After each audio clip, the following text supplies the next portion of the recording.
For years, everybody on the left and a lot of people in the middle, and frankly, some people on the right, have been waiting for the day that Donald Trump gets a federal indictment. Did it feel like it was supposed to feel? Did it feel the way you thought it would feel? Let's talk about that. Let's talk about all the crazy different directions that this can go from here that nobody else is talking about. We're going to talk about those. And then on top of that, once we get through all the Trump indictment news, we're going to talk about new economic data that shows that inflation has cooled to half of what it was this time last year and how that could potentially affect the 2024 race. This is Majority 54. Well, Jason, what do we have to talk about today? Is there anything happened this past week? Just a little bit. You know what I've been thinking about all week? I've been thinking about, do you remember, I don't remember who made it, but there was a video that was made probably 3 years ago. And it was like, it was before now where like deep fakes and AI are so easy to do, I guess, for people. Was it the last scene from, I don't know what movie it was, where they were just hauling people away, where like there were federal raids and they were just, and the video just transposed the faces of Trump administration officials on all these. And then the last one was Trump, and it was out of it was a good, I think the end of Goodfellas, maybe, I don't remember, but this video was everywhere for a while, but it would like, you'd watch it and it would be like this little moment of satisfaction and then followed by this letdown because you're like, none of that's ever going to happen. It kind of feels like that's sort of maybe coming to life, Ravi. Is that what's happening? I was thinking about this right now. The two most likely scenarios for Donald Trump's future are to either be the next president of the United States or to spend the rest of his life in federal prison. I'm not making like I'm not exaggerating. Like those are the two most likely options for this person. I think it would be fair to say that this is the most important election of his lifetime. Like we always say of our lifetime, and it is, but it's definitely the most important election of his lifetime. I don't even know where to begin on this one. I'll just start by saying this is the worst case scenario for this indictment. And even the Republicans are saying this. If you listen to, Bill Barr, for example, didn't mince words and, not exactly the most even-handed guy, basically said, yeah, this guy is screwed. And you'll notice that there is no Republican denying the allegation here. They're only trying to spin it and create false equivalent with Hillary and create false equivalency with Biden. Let's dispense with that quickly since this is Majority 54 and people have those people in their lives. At no point did Joe Biden or Mike Pence, for that matter, refuse to cooperate with federal authorities. And we have no evidence that Mike Pence, Hillary Clinton, Joe Biden had nuclear secrets or information on, the vulnerabilities of the United States and our allies, et cetera, or that they shared this information with their aides and bragged about it and talked about it, like Trump did on audio, apparently, where he admitted that the documents were not classified, which is basically giving away his entire defense. Right. So not declassified, you mean? Yeah. Yeah. And, I mean, one of the things I believe was a plan of attack, how we would proceed if we were to attack Iran, the sort of thing you'd want to keep a secret from, I don't know, say Iran. But here's I will reiterate for people, because they're going to run into this in conversations in their life. I will reiterate for people what I think is the best analogy to use here, which is I would just ask somebody, I'd say, have you ever gone into a store and you paid for your stuff, but you didn't realize that there was something in your cart that didn't get paid for? And so as you walked out, the thing went meh, meh, meh. Or sometimes it's just that the cashier doesn't remove that little thing, and when you're paying for it, they forget. And then this happened to me 2 days ago in a CVS, and as I walked out, the cashier goes, "Oh, you're fine," and you keep walking, right? Well, the analogy here is that like Mike Pence and Joe Biden, they I don't remember who else was on this list, but they went into a TJ Maxx, all right, and they paid for their items, and then as they were going out, the little thing went off. Or maybe no, let's go farther than that. The thing didn't go off, and they got to their car and they realized that there was an item that was in their bag or was in their cart but didn't make it onto the register, and they didn't pay for it. So then after noticing this, or no, let's go further. Let's say they got home. Okay, let's make it a perfect analogy. They got back to their house, they're going through their stuff, and they realize, I forgot to pay for this. So they go back to the store and they return it because they didn't pay for it. Now, Donald Trump walks into the same TJ Maxx and he pays for like 5 items, but he sticks 5 more in his cart. And then he goes out and the thing goes beep. And then he runs to his car. And then he gets in his car and he guns it, right? And they're trying to chase him out of there. And then like the police call and they're like, hey, we heard that you shoplifted. And he's like, I don't even know what you're talking about. I don't have any of that stuff. I never even been to TJ Maxx. Like, that's the difference here, is that, you know, the others were like, oh, I'm not supposed to have this. Here you go. And he was like, I don't have this. And that's not okay. So the obvious question is what happens next. And let's start with this judge, Aileen Cannon, who is the judge that we believe will be presiding over this case unless she recuses herself. And based on what we know about her and her questionable impartiality, I wouldn't hold my breath that she's going to be presiding, that she's going to recuse herself from this case. Is this the same judge who initially appointed like the special master or whatever? She's the same one who was smacked down by the appeals court. Basically, 2 out of 3 judges on the appeals court were Trump appointees, and basically like, yeah, there's no basis in law for what you're trying to do. And essentially you make search warrants meaningless based on her previous conduct. And this is somebody who's highly questionable. She has all sorts of tricks that she could use. She could delay this past the election. She could, you know, grant certain motions to dismiss charges as they come. Now, all of those things are subject to appeal, but it's, you know, Trump's best strategy here is to run out the clock. Right. Also, we should say they're subject to appeal, but when you look at the standard of review, not to get too legalese here, but once a charge is dismissed by a judge, the standard, it's going to be way harder to get a charge put back in when a trial judge has dismissed it, because the way our justice system is set up, it's the idea is like, hey, if at the trial level it appeared you were going to get off, we're not going to have a system where where it's easy for the appellate court to come in and reverse that. The standard, you know, for like the reverse for the appellate court coming in and saying like, hey, you shouldn't have charged this, is a little bit lower. But to have the prosecution always has a higher standard, rightfully so. Yeah. And this leads to some speculation, right? So let's start to game out certain possibilities here. So let's say possibility 1 is that Cannon is biased, and it shows in the way that she rules on certain motions or how much time this trial takes, etc. There is a fascinating article in The Atlantic by Ryan Goodman and Andrew Weissman, where they raise an interesting question. I think it's the most read article in The Atlantic right now, where they say, well, according to these taped recordings of President Trump, former President Trump, he was showing off some of these records, including like a, you know, really important military plan to attack Iran that you talked about, et cetera, at Bedminster. He took these documents to New Jersey. And what Ryan Goodman and Andrew Weissman say is what's fascinating is that involves a different crime of dissemination, which was not in this charging document. So what they're saying is perhaps Jack Smith is holding this charge in case Cannon shows herself to be biased, at which case he could then file a separate set of charges in New Jersey. That's a fascinating theory. I think it's a great theory. I think you can add to that theory that he might also be holding that charge back for the purposes of like negotiating with, if there's a world in which, because it doesn't seem there is, right? Because like you said, it's probably all or nothing. But in a traditional case like this, you would hold some potential charges back with the option of adding charges later in order to incentivize the defendant to negotiate, right? So, but I don't know if that even applies here. So, but let's give people the short version of how strong this case is rather than give them, because they've heard it on other stuff. So we're going to go ahead and play the clip from Barr.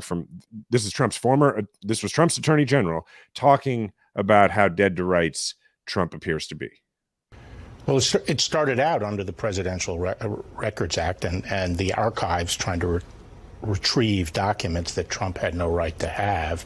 But it quickly became clear that what the government was really worried about were these classified and very sensitive documents. I was shocked by the degree of sensitivity of these documents and how many there were, frankly. And so the government's agenda was to get those, protect those documents and get them out. And I think it was perfectly appropriate to do that. It was the right thing to do. And I think the counts under the Espionage Act that he willfully retained those documents are solid counts. Now, I do think we have to wait and see what the defense says and what proves to be true. But I do think that even half what Andy McCarthy said, which is if even half of it is true, then he's toast. I mean, it's a very detailed indictment. And it's very, very damning. And this idea of presenting Trump as a victim here, a victim of a witch hunt, is ridiculous. So wow, that was on Fox. Yeah, he's in a bit of trouble. Yeah, he's in a bit of trouble, and it's like, you know, I was thinking, and what we promised the listeners at the top of this is that we're going to take this in a few different directions than they've heard on other shows. And the first different direction is, I don't want to spend a lot of time on this, but I think it's interesting to think about how Donald Trump as a person got to the point where he could do this. Because as people have pointed out over the last few days, there have been numerous off-ramps in this thing for him. There have been so many opportunities. Like the government has bent over backward to try and give him opportunity after opportunity to just make it go away. To even after they knew he had probably lied, even after they knew he had taken stuff that he shouldn't have taken, even after they knew that, he knew that he shouldn't have taken it. They really kept giving him opportunities, not just to save face, but to save his own butt by being like, look, just return him. Just return him. Well, and he just wouldn't. Right. And how does a person get to the point where they are so sure that the law will never apply to them that they won't take these off ramps? And interestingly, I think it just comes from being a person of privilege his entire life. Like he's just never had consequences. So he can't see that the consequences are about to be real. It's the Harvey Weinstein effect, really, which is once you start to get away with it under threat, right? You become more brazen over time. It's what Weinstein was credibly accused, was able to beat charges, was able to stifle, people, his victims. He was able to bully people. There were rumors swirling. He was able to overcome all that and continue to be a major player in Hollywood.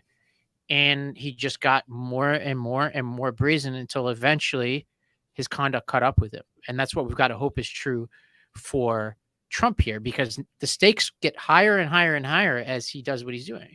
Like if we now fail to hold him accountable for this, then the standard that is set is that you can get away with this kind of stuff, which is as dangerous a standard as you can imagine.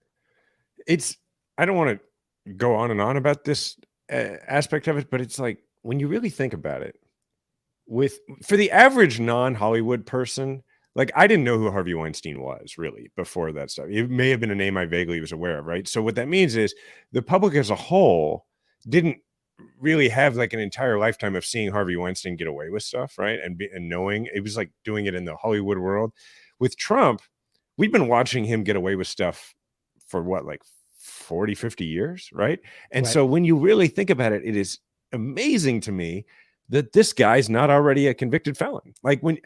So of course, like the whole world knew that he was doing shady real estate stuff. The whole world knew that he was, paying people off, that he was doing all these things. And yet it is amazing to me that this is the closest he has come yet to being a federally convicted felon. It's just kind of staggering that he's gotten this far, and no wonder he thought he was invincible. By the way, so for those who are on audio, we're showing like the court illustration sidebar. It amazes me that we have as a society are like, okay, you cannot take a picture, but you can draw a cartoon of a person, a snapshot of a cartoon. It's like, I just don't understand it.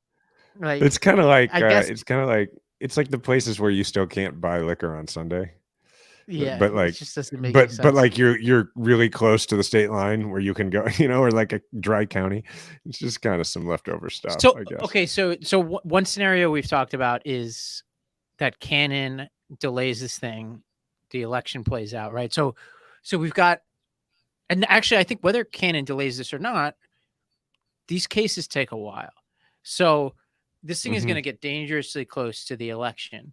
And there's the possibility that this trial doesn't happen until after an election that he wins. Like, at which case, Jason, what do you think happens there? Did he just use his Justice Department to drop the charges?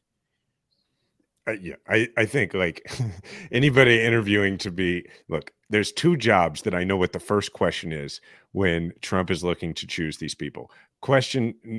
Job number one is Attorney General, right? Which is you're going to dismiss these charges the second you're sworn in, right? Like that's pretty simple, right? By the way, question two is you will be charging Joe Biden immediately, right? Like that, so that we know what the first two interview questions are there.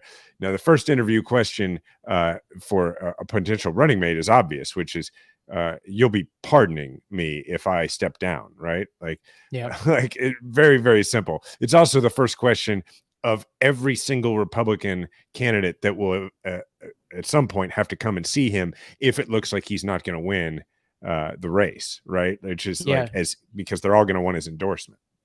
Yeah. So that's the second scenario, and I would say very likely scenario is another Republican wins and they pardon him, and Vivek Ramaswamy, who's now got way too many mentions on this podcast, was outside in the courthouse in Miami saying this is the litmus test here, that you have to say that you're going to pardon Trump.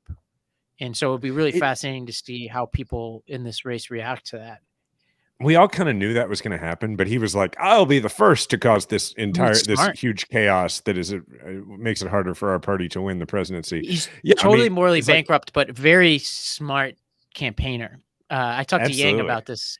Yeah, I had Yang on a different pod the other day, and he was like, yeah, don't agree with Vivek Ramaswamy on anything, but game respects game. This guy knows what he's doing. He knows how to create a story around himself, you know? So let's talk about this. Okay, we knew that it was going to happen, right? We knew that this was going to become a litmus test in the Republican Party. No, I have a two-part question that I want us to consider. One, is it even good? We're assuming that it's well, okay, here's my two-part question. One, is it necessarily good politics in the Republican primary to say you're going to pardon Trump? We should consider that. We shouldn't just assume it. And then depending on the answer to that question, how bad are the politics of that in the general election? Is it something people actually vote on? So let's start with question one. What do you think, if you were just a craven Republican, if you were Vivek Ramaswamy, do you think this is a wise, well, let's not use him as the example because he needs to get his name out there. If you're Nikki Haley, what's the right choice here? I think you have to, and this is going to be a bit of a cop-out, I think you have to choose one or the other. Either be really fast to say, and this is, I want to make sure people don't misread what I'm about to say. This is under your, if I'm a craven sociopathic Republican. Obviously, it would be wrong to pardon this criminal. Yeah. Either you rush to do what Ramaswamy did, which is be like, I'm first, I'm calling on other people to do it. So you could take credit even for them doing it, to be like, I was the one who called on everybody to do it. I pressured them. Or you do what Chris Christie and them did. And I think Chris Christie and Pence have been, I don't think they necessarily said, I'm not going to pardon this guy, but it's implied by what they said that they're not inclined to see things favorably for Trump. Now, what Haley has done is kind of, she said, oh, this is not how justice should be pursued. The American people are exhausted by prosecutorial overreach, and I'm disappointed. Yet there's no constituency for that. Like, so that's my take. Yeah, I don't even think there is a third, the question is there a third place to go? Is there a place to go that's like, look, I respect the justice system, I'll respect the outcome, but I will be open to a commutation that makes it easier for the correction system to handle it. I mean, it's unreasonable to think we're going to have Secret Service protection in a prison. Like, but that's, I think that's too cute by half. Like, I think that's the kind of thing that candidates get themselves in trouble with, because then they get 500 more questions about so it's like, you're right. You got to pick one or the other.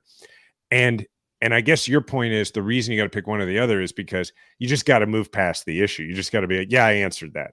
And which segues perfectly into my second question, which is assuming that it is an option to just say, no, I wouldn't pardon him. That comes from the assumption that voters don't really care about what happens to Donald Trump. They care about what happens to them. So like, let's say Ron DeSantis says, yeah, I'd pardon him, right? He may have already said that. I don't know. Let's say Ron DeSantis says I'd pardon him. Let's say Ron DeSantis is the nominee. Is that going to be an issue in the campaign for persuadable voters? My thinking is it would not be. We would overestimate the value of it. I think persuadable voters tend to like independence.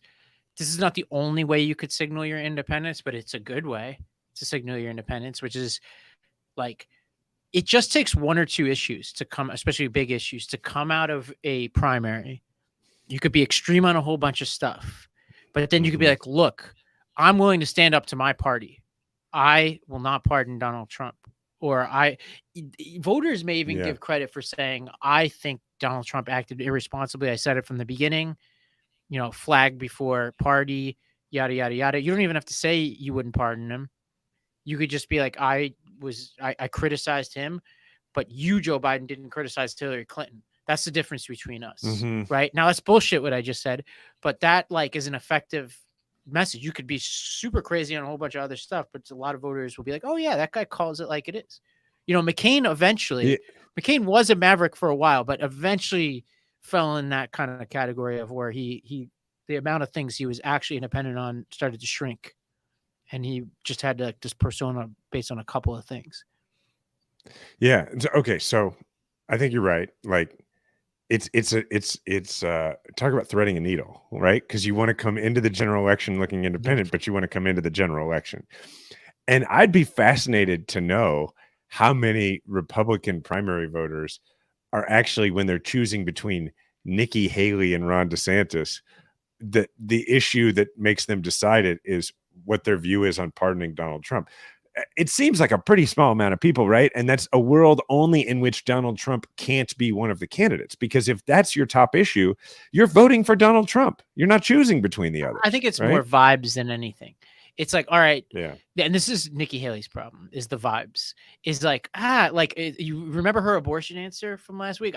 It's hard for me to even articulate what it is. And I think if you start going down the list and you're like, well, I can't really explain what she believes on abortion. I can't really explain what she believes about Donald Trump and this pardon. She seems to talk out of both sides of her mouth. She was in the administration, seemed to praise him, then kind of didn't. It's unclear why she left. I'm not even sure like what her story in this election is. That becomes a problem, right? Whereas you could be like, all right, Chris Christie, know what he stands for in this race. Like you need a story, right? And I think this is like a really critical issue where, like, this is what Obama did really well with the Iraq War, right? You take a salient issue, right, which is like unclear at this point how many people went to the polls based just on the Iraq War. I certainly supported him in large part because of that.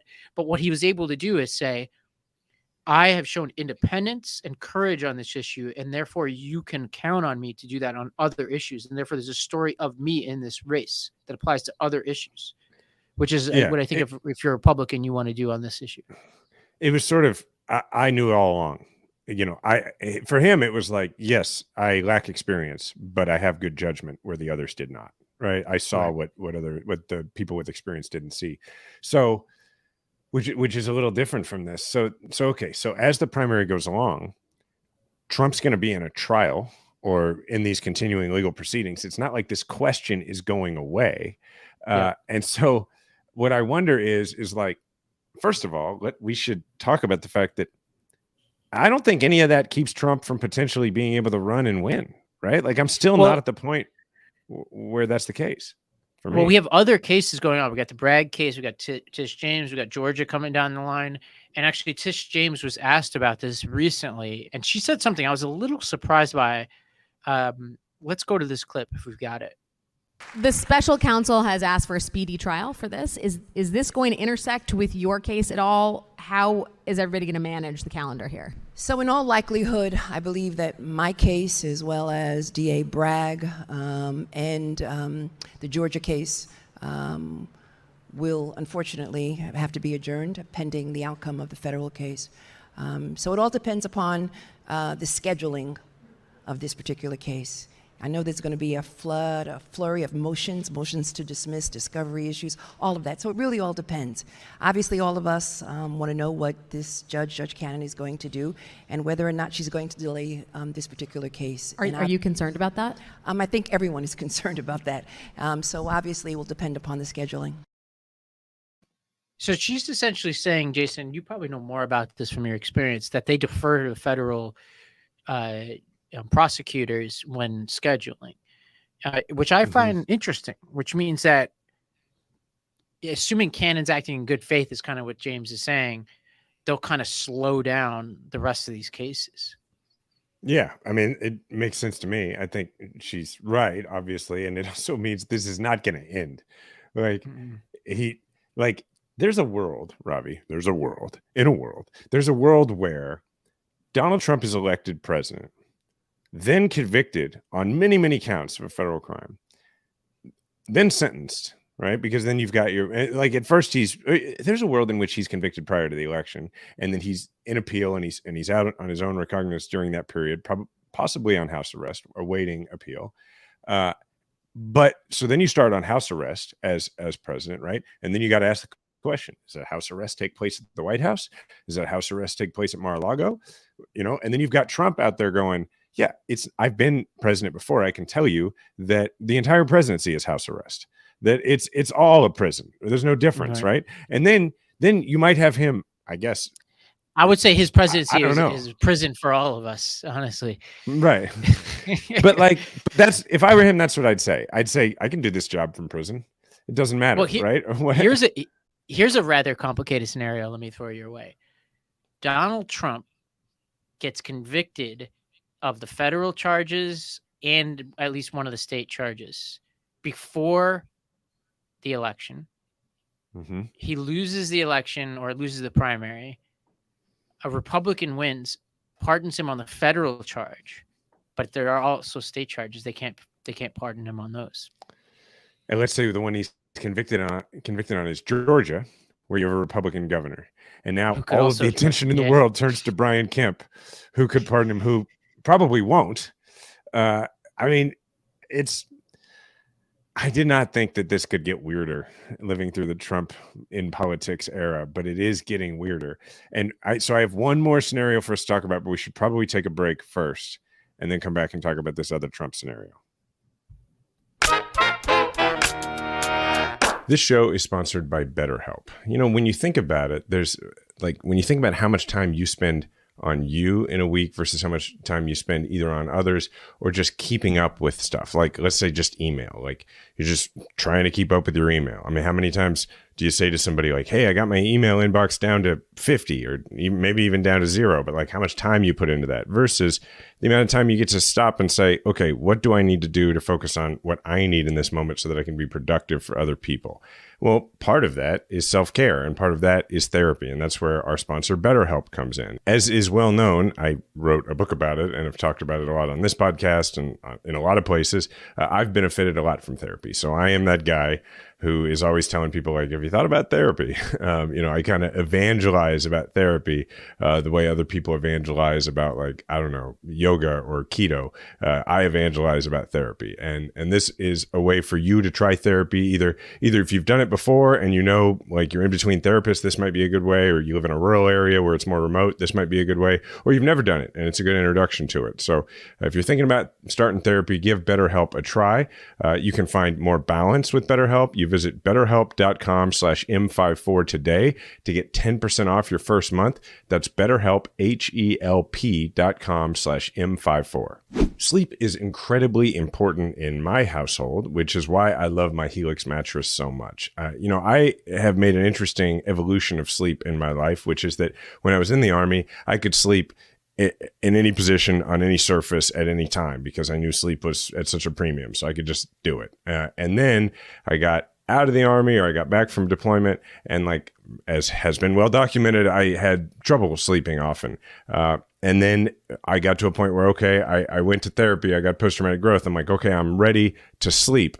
And then now I'm totally spoiled when it comes to sleep. Now I want to be at home with my mattress. When I go travel, which I do sometimes for work, like the first thing I do when I come into a hotel room is I check the mattress. It pretty much never lives up to my expectations. And I'm most excited to get home to my family, but it's not as far behind my family as you would think is my mattress, which is that I just want to get home to my Helix mattress and get that good night's sleep. It's good on my back. You know, I took the quiz when I got my Helix mattress that gave me the exact kind of mattress for me, which is a Midnight Luxe with a medium firm feel because I'm a side sleeper. You can take that quiz and you can get something that is tailored just to you as well. So don't take my word for it. Helix Sleep has over 12,000 5-star reviews, and by supporting Helix, you are allowing them to support this show. Go purchase your Helix and thank me later for your best night's sleep. Helix is offering 20% off all mattress orders and 2 free pillows for our listeners.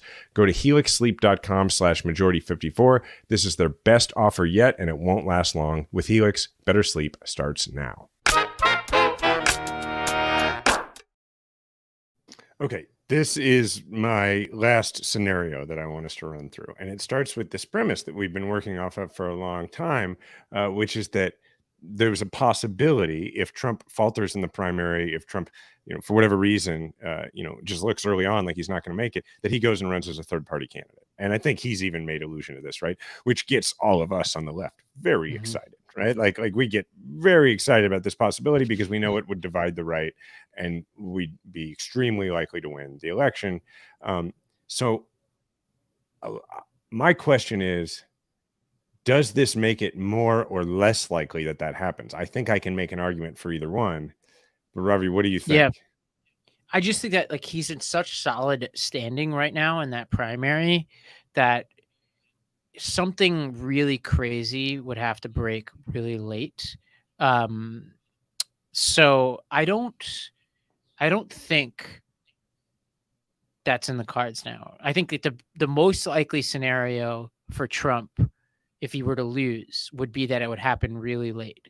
Like he's winning in the polls, almost like Obama, Hillary, but even more aggressive, where Trump is winning nationally, all that. He's not paying enough attention to Iowa.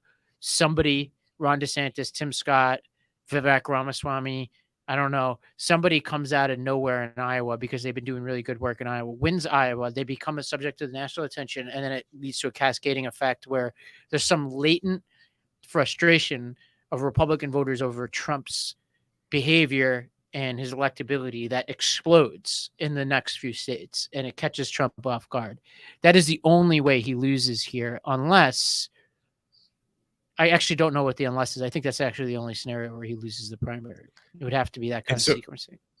So assuming that happens, then you have the question of whether or not he is more incentivized to back the Republican candidate because he wants that pardon, or is it smarter, and I think it is, to go ahead and launch an independent candidacy, see as leverage if for the pardon, leverage for the pardon, and see, because then it's no lose, right? You launch your independent candidacy and you're like, hey, maybe it works, maybe I have a chance, but really, if once he says, hey, because a normal rational person's instinct would be, I got to do everything I can to make sure that the right stays united and that, the Republicans win because it's my only way to get a pardon.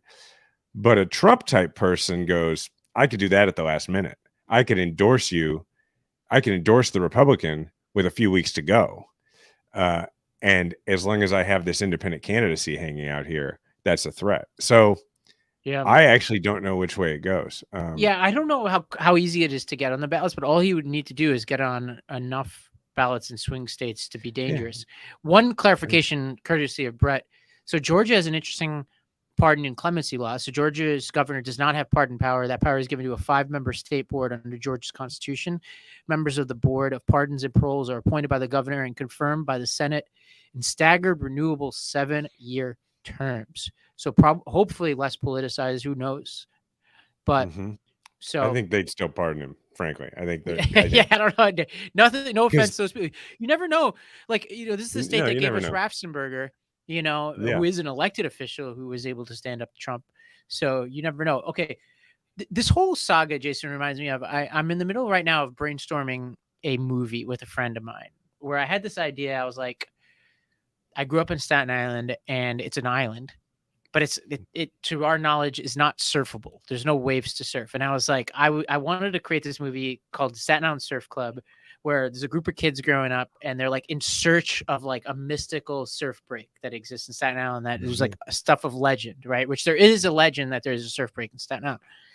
And we're hung up. The reason why we've never written this movie is like, we have to create the stakes, right? Like, what are the stakes? Why do they have to surf this? Like, is there some sponsorship from Hurley or whatever? Like some reason they need to get money to help their mom with their mortgage or something, right? Like there's like all these tricks you can have, right? But they all just don't seem believable, right? In the world of writing the script of the 2024 election, you couldn't write bigger stakes. Like it's all on the line here for everybody.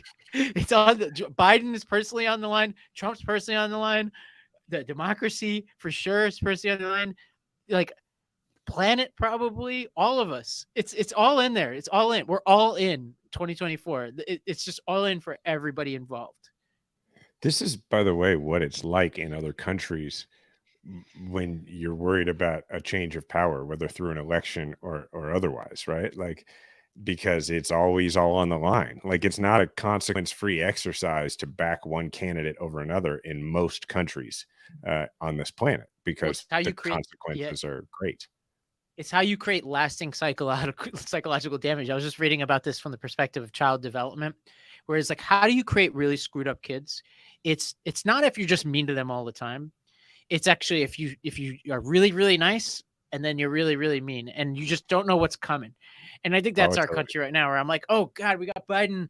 I can relax. And then 2 years in, you're like, oh my God, this guy's not gone. Now it's not just like another election with Trump on the ballot, but it's now a supercharged version of it where like, if he wins, it's going to be a revenge tour where none of us are safe. Like, it's just like, you just can't relax, you know? It's like, wait, Emperor Palpatine was out there organizing things behind the scenes the whole time. Here we go. Movie number 9. Like, we don't need to explain why. And it's very difficult to deal with the ups and downs. So yeah, it's like the first Batman movie with Christian Bale, where he like the Scarecrow guy, he like beats him and you're like, whoa, there's like 30 minutes left in this movie. Where could this be? And then like you realize the guy behind the guy and you're like, oh Lord, this city can't rest. Poor Gotham. Poor Gotham. We're living in it. That's us. We're living in it. All right. So you want to talk about inflation? Well, let's take one more break before we talk about inflation. Okay. So we got one more break before we hear from our sponsors, and then we're going to talk about some really good news for Biden. This guy's like secretly hitting it out of the park in so many different ways, and we'll talk about one of them when we come back. Cold turkey may be great on sandwiches, but there's a better way to break your bad habits. We're not talking about some weird mind voodoo from your wacky neighbor or some sketchy message board. We're talking about our sponsor, Fume, and they look at the problem in a different way. Not everything in a bad habit is wrong, so instead of a drastic, uncomfortable change, why not just remove the bad from your habit? Fume is an innovative, award-nominated device that does just that. Instead of electronics, Fume is completely natural. Instead of vapor, Fume uses flavored air.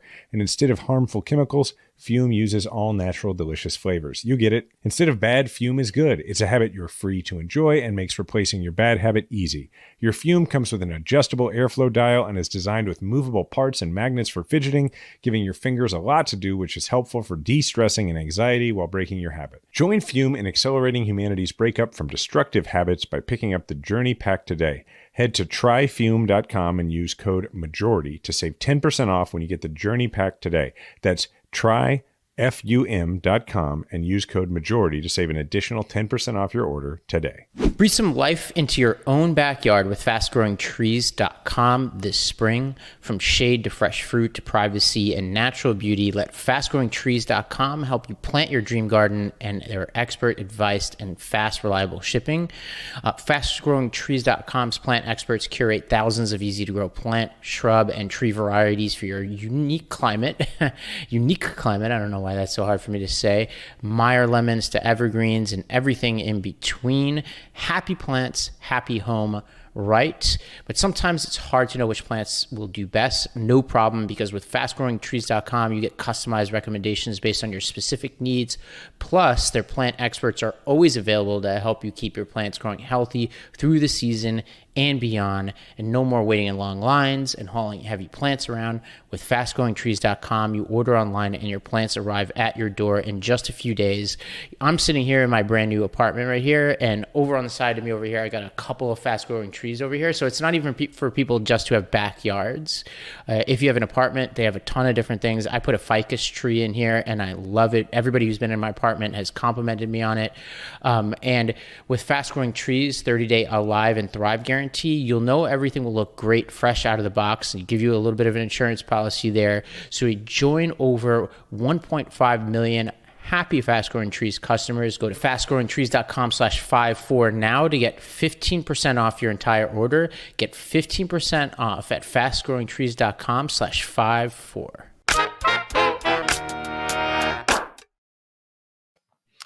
Well, Jason, some good news. Inflation data for May just came out, and the consumer price index rose 4% last month from a year earlier.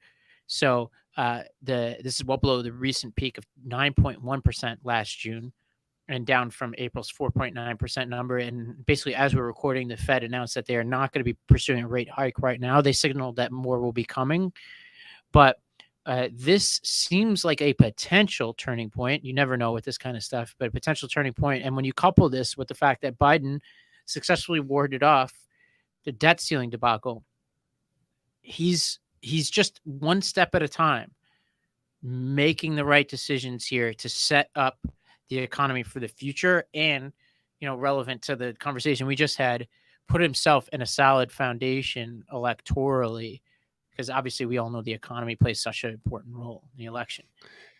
Yeah. When's the last time somebody talked to you about inflation? Like just a regular everyday life?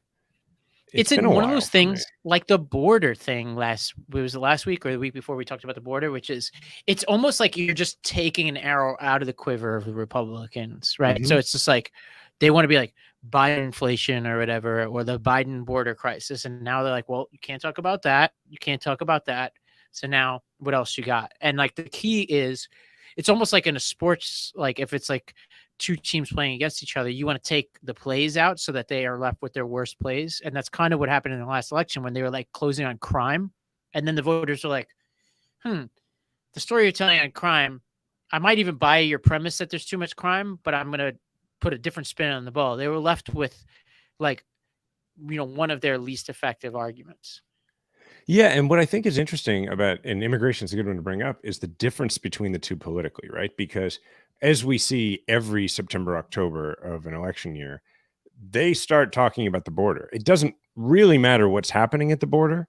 They can just start talking about the border. They can start talking about immigration, because the vast majority of Americans don't feel what's happening at the border, and so therefore don't have their own independent barometer to know whether that stuff is real or not, right? If it keeps appearing on Fox News, and then if MSNBC keeps having to talk about the BS that Fox News is saying, then it feels like a border crisis. And if you don't live at the border, you don't know the difference. However, when I think about Dr. Oz going to the grocery store and trying to say stuff costs too much and using terms nobody knew, and then every candidate in the midterms talking about inflation, that worked that time around because people were like, yeah, stuff costs a lot. And they would conflate things like, oh yeah, gas prices are high, right? Like, but if things, and this is a huge if in September, October of 2024, the economy is anything like it is now, it is a lot harder to create a phantom economic problem.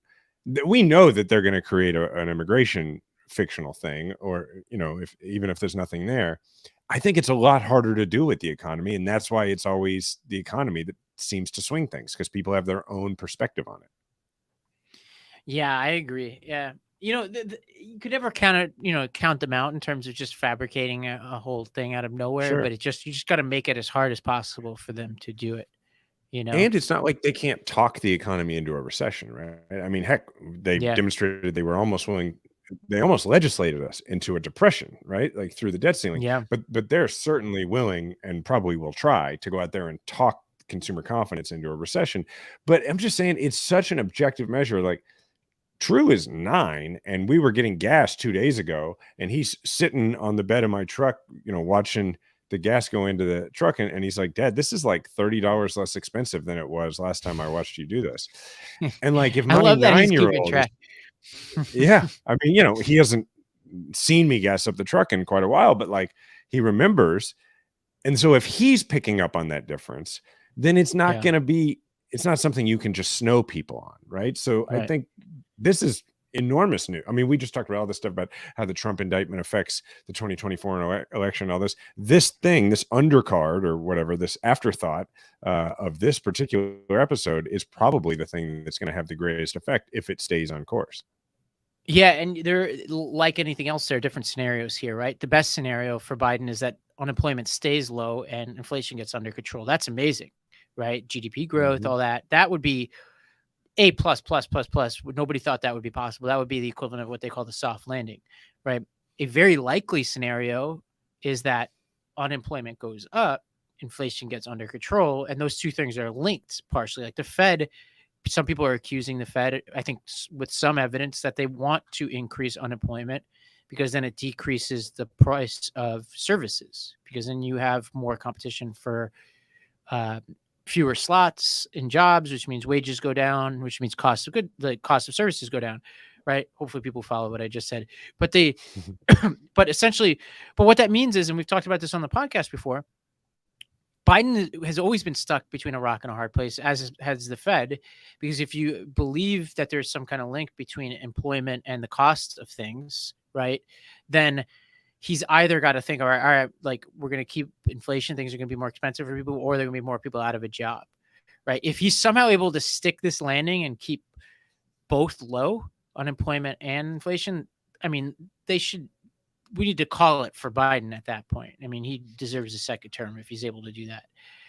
And it plays into how people feel. That's why their entire slogan is let him finish, or like finish the job, right? Because it's like, he's old, just let him finish. Yeah. It's fine. Yeah. Let him finish. Like maybe you want things to be different. Maybe you want somebody younger. Maybe you want to turn the corner into a new generation.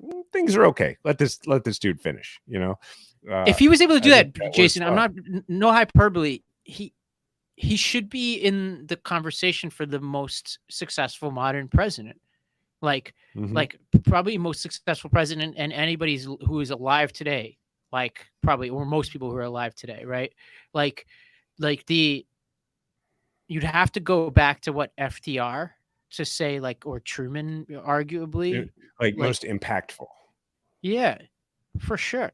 I mean, like what he's able to do, like so far. I mean, he's done so much. Certainly for a single term, I think you can make that case, because who knows? I mean, who knows what happens in a second term? But all right, do you want to talk about Eastman? I don't have too much to say about this other than like the chickens are coming home to roost. Cue the Malcolm X clip, right? It's like, so Eastman was an architect of Donald Trump's bid to subvert the 2020 election. He's an attorney, somehow is barred in California. I don't know enough about him, but he's undergoing a series of hearings at the California State Bar to lose his license. And it's like a who's who of crazy town Trump world are being called before this licensing commission. Rudy Giuliani's license was suspended in December by the DC bar. So there's just like, it's a bit of a spectacle. And so I just am pointing our listeners to it, that just like there's a bit of a sideshow going on here where maybe, yet another person is being held accountable. This is coming as like certain key members of the insurrection have faced the consequences in recent weeks, something we really haven't talked a ton about. But like, if we can just get some of these last pieces done, strip him of his license, get Trump behind bars for his behavior, like this is the healing process. We just need to finish it. Yeah, and I would remind people, super important in the long run, because if you don't have consequences for this sort of thing, it's going to happen again, right? Like people have to be held accountable. Now, this brings us all the way back a little bit to the first discussion, because just before we came on air, Lindsey Graham gave an interview where he talked about accountability. He talked about this indictment, but in the context of accountability for January 6th related activities. And I just think what he said is kind of funny. And I think it goes to what you've been saying, Ravi, about how wild it's going to be to watch Republicans over the course of this election. So let's check out that clip. It seems to be selective prosecution. So President Trump has every right to defend himself. I think politically it probably makes him stronger in the primary. If the special counsel indicts President Trump in Washington, D.C. for anything related to January 6th, that will be considered a major outrage by Republicans, because you could convict any Republican of anything in Washington, D.C., and I fear that's where this is going, as sort of an insurance policy. Okay, there's so much about this that I find interesting that I want to break down here real quick. All right, first of all, he is saying that you can convict any Republican of anything in Washington, D.C. So there's two possible meanings there. One is Washington, D.C. is overwhelmingly Democratic, and a jury here is going to convict a Republican of anything. The other thing is that I think, and he means this also, is that if you can convict Donald Trump of January 6th, then you can convict half of Congress of January 6th. And so that's a big problem for us. And we're all going to be like, we're totally with Trump because we realize we're all accomplices. And if he goes down, we go down too. And then the other part of this came at the very beginning when he was saying it helps him politically. And I think that this is probably right, because, and that's what Trump is doing, is he's making it all about Biden. We saw where Fox News took the bait and did this chyron where Biden was speaking and they called him a wannabe dictator who wants to imprison his political opponents. That's helpful to Trump, because right now Trump is, yes, he's the leader of the Republican Party and he's the front runner in the Republican primary, and he's a former president, but he's mired in a Republican primary. And to be mired in a Republican primary is to be brought down to a level of equal and therefore beatable by other Republican candidates. So every day that, as weird as it is, every day that Trump is fighting Biden's Justice Department, it is a day where Trump politically is elevated above everybody else in that primary, which I think Lindsey Graham is right, helps him politically. Yeah, I think like politically in the primary. But the thing is, right, he probably is going to win the primary before. So the question is, how does it affect him in the general election? And call me an idealist, but I think the last election shows that the cynics, like, we should be skeptical of the cynics who say nothing matters, because the electorate, there's a lot of credible evidence that the electorate looked at January 6th and these deniers and held them accountable. And there's no guarantee that's going to be true in the future, but that's the only premise we can move forward with. Because if you're just going to be cynical, then you shouldn't be listening to this podcast, right? Why waste your time and go listen to something else, right? So it's like, you have to believe that sensible people in this country look at stuff like this and say, no, that has to be the premise that we operate from. And I happen to believe it. It's not even just like a trick. Like, I do believe Americans look at this and are like, yeah, that's absurd. And it's harder to spin than anything else he's ever done. The Bragg stuff, I think, was really complicated. I was skeptical of a lot of that. This is different. Like, this is a clear crime that's not just any crime, but one that's really dangerous for us to let it go. And I do think, and January 6th is the same. And I also think that, like, what Graham is saying, if you were to accept his logic, is that anybody can commit, any Republican should then be allowed to commit any crime in DC, because then a jury, because like, you have to try somebody in the jurisdiction that the crime occurred, which is why the other case is in Miami, right? You're entitled to that. So which means that, like, what should just be impunity for Republicans in DC because there's a lot of Democrats who happen to live there? Bullshit. It's like, did you ever see Lethal Weapon 2? It's diplomatic immunity. That's what they want. Yeah. They want diplomatic immunity in Washington, D.C. Yeah, no, that's a good point, right? Yeah, it's like, oh my God. Well, okay. Should we do one for us? Sure. Yeah. What's happening in your world? I saw you with a baseball uniform on, I think, on your social, right? Yes, I have accepted a new. So I've been, my season has started and it's going pretty well. But as of yesterday, I've accepted a new reality for me in athletics going forward. And you'll have to pardon me that I'm going to make a comparison that makes no sense. And but it's the only one I can think of, which is when I've watched, great athletes. I'm not saying I am one at all. I think I'm a pretty good amateur athlete. When I've watched, like, great athletes that you see on TV, when they go on in their careers, you'll see them have flashes of their younger selves, right? So, like, I'm thinking of, like, I don't know, Ricky Henderson or whatever, when he was like in his late 30s, early 40s, and he would every once in a while he'd go out and he'd have a game, he'd steal like 3 bases, and you'd be like, oh, he can still do it. And then he wouldn't do it for a week. You'd be like, why isn't Ricky stealing? And I just turned 42, and I play still play baseball, and we had a game night before last where I'm not going to get into all of it because it's pathetic to hear a guy who's 42 talk about an amateur baseball game. Yeah, but it was basically, it was a tie game, and I had a very good game, and it was consequential in it. But it came down to me deciding, I feel fast today. That's been a big part of my game always. I'm pretty quick, and I was like, I'm going to go just manufacture runs. Stole second, stole third, and then came home on a play that like I shouldn't have been able to get home on. And it was like really. And True was there, and he was cheering, and it was great. And it made me feel really good. And it was like, for me, I was like, oh, I can still do that. And then 5 minutes later, after I dove headfirst into home, my back started to really hurt and swell up. And then the next day, like I had a lot of trouble. And then I realized like, oh, I don't know if I can dive head first anymore without some consequences in my back. And now I have a game tonight. I've spent the whole day stretching. I worked out this morning trying to get things loose. I don't know whether I'm going to be able to play, but it has given me an interesting perspective on like my favorite athletes as they aged, and how like these superhumans, of which I am not one, how they chose to become the designated hitter as they got older to extend their career. Or like if you've ever been at a ball game and somebody who's like, a ball player who's 36, 37 doesn't run out a ground ball all the way, and you're like, you get paid all this money. I have got a new understanding of that I realize that if I want to play tomorrow, I have a choice to make. I can go all out and try and help win this game right now, or I can preserve my ability to be available for the team tomorrow. And it's given me a new and unique and interesting way to watch some of my favorite athletes as they age. Like LeBron. Yeah, LeBron famously is like conserves energy during certain quarters, takes certain games off. Like he'll show up but not show up. It's interesting. And people complain about it, understandably, particularly people when the Lakers play on the road and people buy a ticket to go see LeBron, and they're very disappointed that LeBron doesn't play.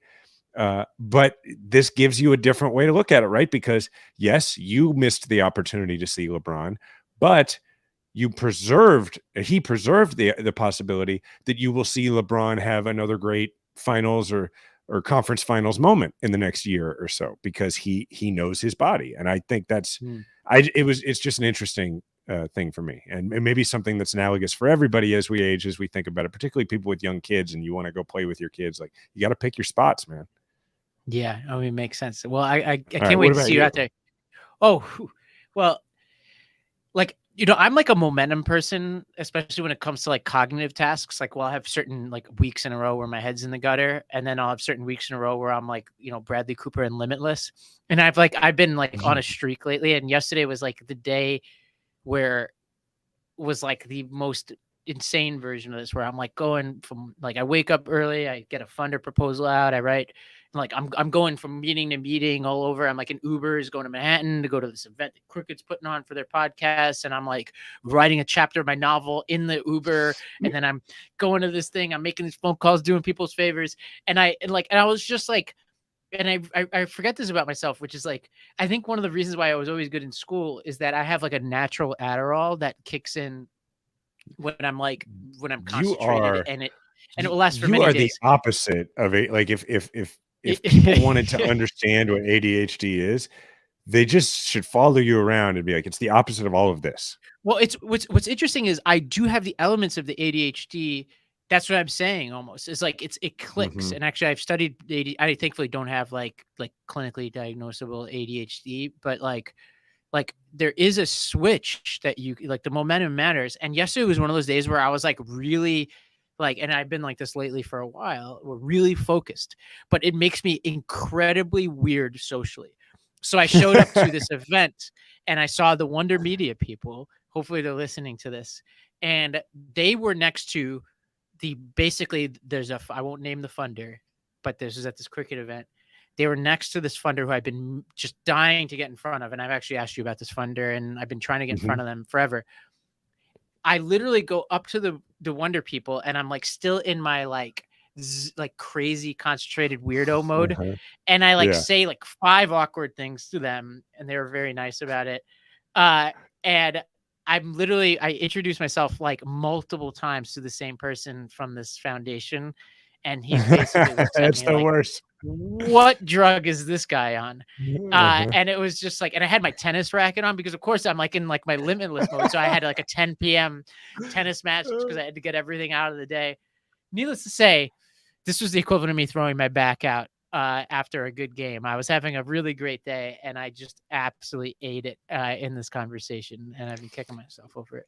One of the underrated great things about having a podcast that quite a few people listen to is that when you have a moment where you attend, because I've done it too, where you attend a social event and it didn't go the way you wanted, and you feel like there's a pretty wide swath of people who felt like it didn't go a certain way, and it'd be awkward to somehow contact all of them. It's nice to be able to broadcast to the world the context of what was going on for you as you walked into that. Well, I did send them multiple messages afterwards. I was like, hey, I didn't send it to the foundation because I don't know them. I'm hoping they forget they ever met me so I could reintroduce myself to them. But it was just like, it was one of those things where I'm like, oh my God, like, it's weird because I can either be like loose and like not focused and really fun, or I could be like super concentrated. And then I'm the equivalent of like a nerdy computer programmer who you should never bring out in public. And I just have never been able to bridge the two. So, yeah. Well, I hope you feel better now. I hope this closed the loop on you, on it for you, and for everybody. Yeah, if you're listening from that foundation, if that happens to be you, like, please, by all accounts, reach out. Ravi wasn't on drugs. He was just high on being Ravi, and it is what it is. All right, everybody, remember to subscribe to Majority 54 wherever you listen to audio podcasts. Just search Majority 54 and please leave a 5-star review. Thank you to the Meidas Mighty. Remember, we all have a platform. Make sure to use yours today.